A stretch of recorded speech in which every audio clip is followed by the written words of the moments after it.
बंधुगण आपणकर ए माटी रे दुई जन उच्चशील वक्ता तांकर अभिभाषण रखिले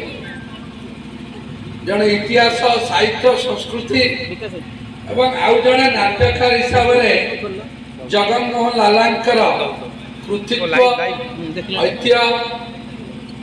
शेष इच्छा तांकर नाटक रचना रखिले गोटे आउ गोटा दिग ना आइटम कमी जा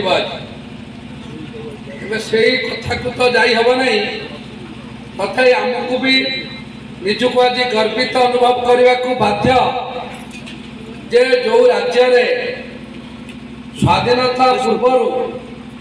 स्वाधीनतार शह शह वर्ष पूर्वर इतिहास को ऐतिह्य को साहित्य को संस्कृति को जो माटी सारा विश्व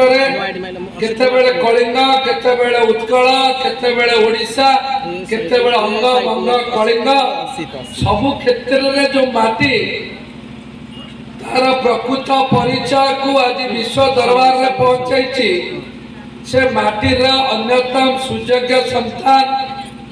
आदि नाट्यकार जगनमोहन लाला आज तांकर 186 वर्षतम जन्म जयंती ए माटी रे पालन करा जाउछि स्वाधीनतार 108 वर्ष तले से महापुरुषंकर जन्म स्वाधीनतार पाखापाखि 80 वर्ष पूर्वे 1877 मसीह रे जहाँकर प्रथम आधुनिक नाटक ता परवर्ती अवस्था रे ए महांगा माटीर अन्यतम सुयोग्य संतान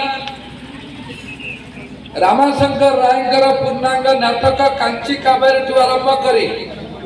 ओडिशा एक भाषा भित्तिक राज्य बा ओडिशा एक स्वतंत्र प्रदेश गठन 1936 मसीहा अभियान पूर्णोच्छेद पकड़े अन्यतम स्रष्टा कर्मवीर गौरीशंकर रायकर नंक दुर्भिक्ष समय 1886 मसीहा समय उत्कल दीपिका आज डॉक्टर पुष्टि कहते जे रेभेन्सा यूनिवर्सिटी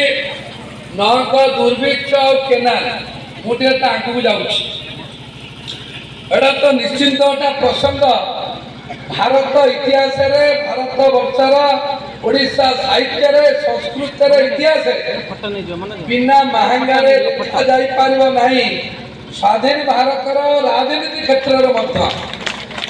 जे 1866 मसीहा तो कम दिन जे 1938 वर्ष पाखापाखि 2000 वर्षर राजा राजुड़ा परे कौन पाई हिंदू राज्यर शेष राजा मुकुंद देव सूर्य वंशर कपिलेन्द्र देव परे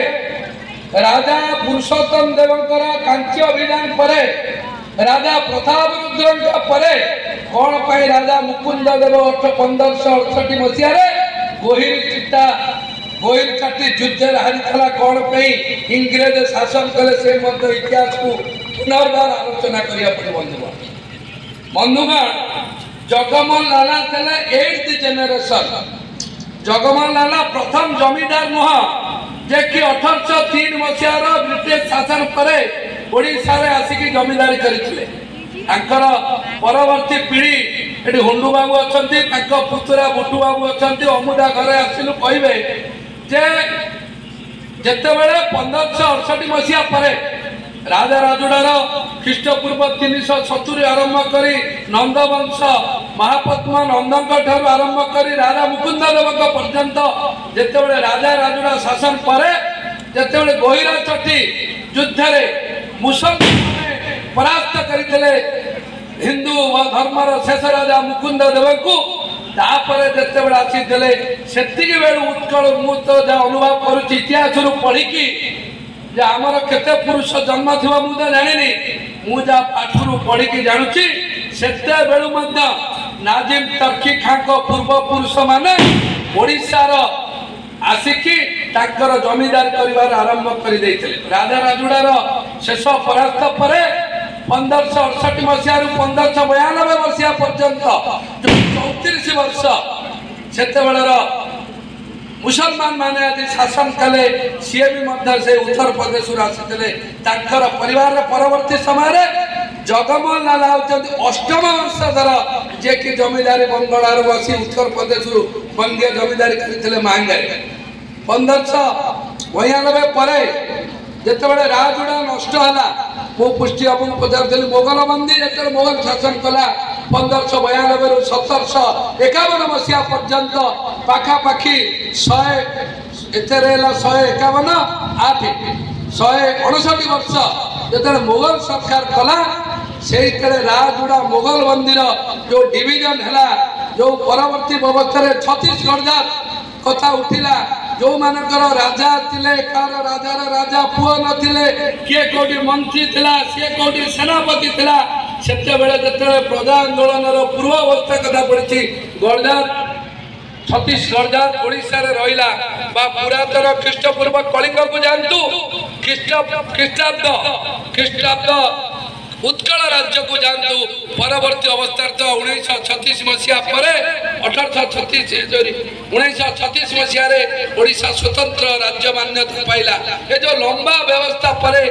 राज्यर व्यासांत भौगोलिक स्थिति ए राज्यर नामकरण इतिहास ए राज्यर साहित्य संस्कृति विभिन्न समय केतबेले आंध्रर कलिंग नगर होती केतबेले जाजपुर जजाति केसरी समय जन्मजय केसरी परवर्ती अवस्था राजा जन्म जजाति केसरी बेले किंतु मानवा पड़ा ए हिंदू धर्मर जिते कार्यक्रम होती सब केसरी वंशर जितेबले राज्यर राजधानी जाजपुर ठारे दुर्ग बारवाटी से समय प्रथम लिंगराज मंदिर राजा जजाति केसरी आरंभ करी अनंग केसरी ललाट केसरी पर्यंत नृप केसरी पर्यंत सरी परवर्ती अवस्था राजा आमर अनंग चोड़गंग देव ठार अनंग भीमदेव पर्यंत जितेबाला जगन्नाथ मंदिर 1200 वर्ष पर ओडिशार ऐतिह्य ओडिशार साहित्य ओडिशार संस्कृति ओडिशार इतिहास 25 वर्ष तलर 2500 वर्षर तलर ललितगिरी बुद्ध विहार थिला इडाला महंगा जी सारा विश्व में परिचित बंधुगण बिना महंगार भारतर इतिहास लिखा संभव आज कहते उदयगिरी महोत्सव काली जाते बिना महंगारे बुद्ध विहार ललितगिरी बिना सारा पृथ्वी इतिहास लिखा संभव 2500-2600 वर्ष तले आपण राजा राजा आम जेतु मोगल बंदी अंचल रहीगला छत्तीसगढ़ जात अंचल जिते मोगल साम्राज्य जो 159 वर्ष धरी चलला परवर्ती अवस्था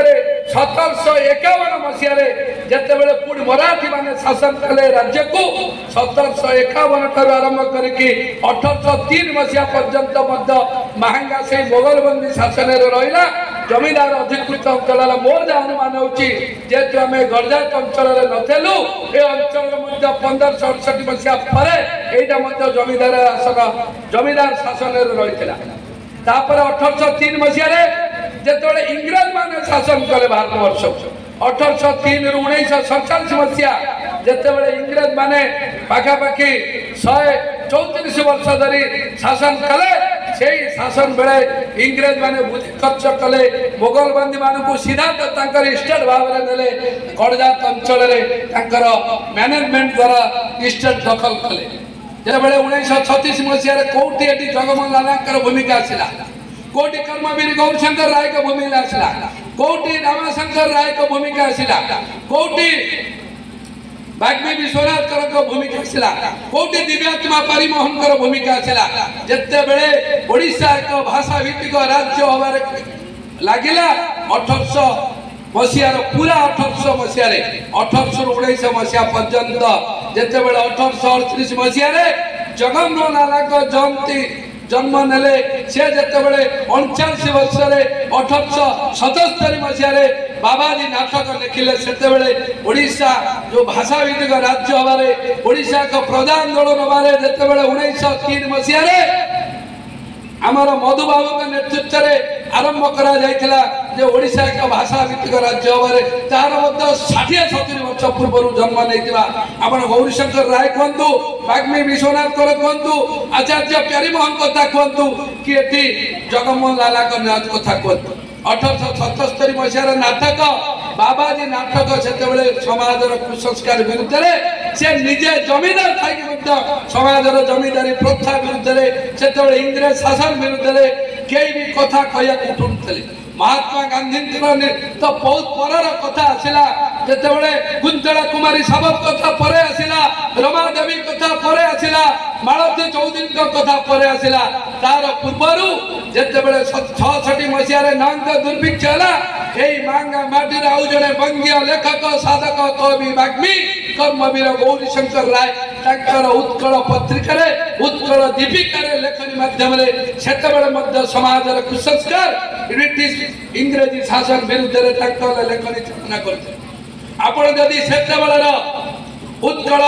दीपिकार लेखा पढ़े रेभेन्सार भूमिका नंग दुर्भिक्षर भूमिका निश्चय पड़ो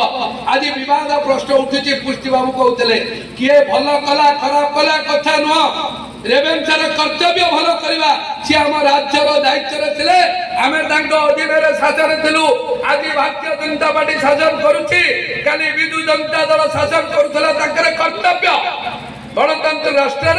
स्वाधीन भारत नागरिक हिसाब से स्वाधीनतार मौलिक अधिकार बंचार आमर अच्छी जी राजनीति करेंगे जे नेता मंत्री हे जे मुख्यमंत्री हे जे सरकार करेंगे दायित्व दया नुह किंतु खेती करवा अपमान पाप से पापर प्राश्चित नहीं बंधुगण साहाय्य करवा कर्तव्य से जमीदार हूँ राजा हूँ गरजात हूँ कि कलेक्टर हूँ कि प्रशासन हूँ स्वाधीनता पूर्व कथा पढ़ू स्वाधीनता पर कथा पढ़ू जिते बड़े जे शासन क्षमता थाए जो राजा सबुठू प्रजा वत्सल था से राजा को पूजा कर जो राजा प्रजा हत्याकारी था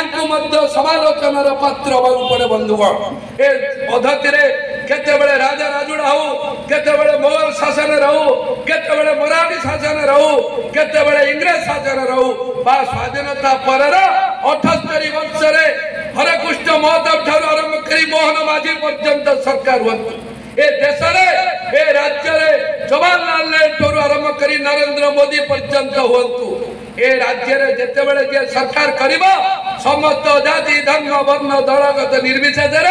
सबु नागरिक मौलिक अधिकार रु वंचित करिबार कोनोसी अधिकार कोनोसी प्रधानमंत्री मुख्यमंत्री गणतांत्रिक पद्धति रे नहीं एटा हम स्वाधीन भारत नागरिक पूर्व लेखा जाउतला लेखनी करुले नाटक करुले कांची कावेरी पुराणा नाटक आरंभ कर पूर्णांग नाटक ठारू आरंभ कर उत्कल साहित्य उत्कल दीपिका पर्यंत जेते लेखनी सुजनीशर भाषा साहित्य संस्कृतर लेखनी आपण मैंने आज ये युद्ध कुआपाड़ बजार में जनता कांग्रेस बीजेडी एकजुट होती बस स्टाण हम किंतु आपण को मन रखा पड़ो जिते बड़े जोड़ा विकासमूलक कार्यक्रम हम जिते उचित कार्यक्रम हम से जाति नाई धर्म नाई दल नाई जहाँ उचित मन करा कार्यकारी जिते बड़े बंगाल कलिकतार कांति भट्टाचार्य लिखिले ओडिया एक भाषा नए तार प्रथम प्रतिवाद करते कर्मवीर गौरीशंकर राय जदिओ सी निजे जड़े बंगाली सी ओडिया भाषा ओडिया साहित्य ओडिया संस्कृतिर सपक्ष जाकर जन आंदोलन करते परवर्ती अवस्था से आंदोलन में फकीर मोहन नेतृत्व आंदोलन है परवर्ती अवस्था जिते राज्य में करण कास्ट समाज को कन्वर्ट कर सम्मिलन में मधुबाबू नेतृत्व में बैठक कला खाली जार नेतृत्व हम सी कर ये अंचल अवदान ओडिया भाषा साहित्य संस्कृति ओडिशा एक भाषा भित्तिक राज्य हमारे ओडिशार स्वतंत्र राज्यर परिचय पाइबारे महांगार अवदान अतुलनीय विरुद्ध कौच दल निलंबन होते जगमोहन लाला जमीदार परिवार थे सी जो कुसंस्कार विरुद्ध लिखुले सी परिवार विरुद्ध लिखा पचाई नथिले सी होती आज बहुत जमीदार अंचल थे गाँ गाँव छोटू बड़ जमीदार थे कौन जमीदार को पालन करा जाए जगमोहन लाला जयंती सादोत्सव पालन करा धन्यवाद देवी अनुष्ठान को आज बाबाजी नाटक आमर कुंडू बाबू बही आनी एक छपा जा 20,000 छपा है लाइब्रेरी रखा ये जो संस्कृति ये जो परंपरा ऐतिह्य साहित्य जो साहित्य पे आम 186 वर्ष तलर जगमोहन लाल जी मन पकाचु महांगार स्वाधीनतार 78 वर्ष पर से साहित्य संस्कृति ऐतिह्य शांति प्रगति आज अपहंस हो जाए बंधुगण माटी प्रति थिबा अविस्मरणीय अवदान को आज मन पकाई जदि तांकर आचरण उच्चारण को तांकर दुसाहसिक लेखनी को जदि पाथय करबा आजि कालिकर सांबादिक जदि जगमोहन लालक कथा मन रखिबे जदि कर्मवीर गौरशंकर राय का कथा मन पड़िबे जदि बाग्मी विश्वनाथ करक कथा मन रखिबे निश्चित माटी आगामी दिन में सारा भारत वर्षर सारा राज्य रे 1 नंबर संस्कृति साहित्य संपन्न माटी। धन्यवाद।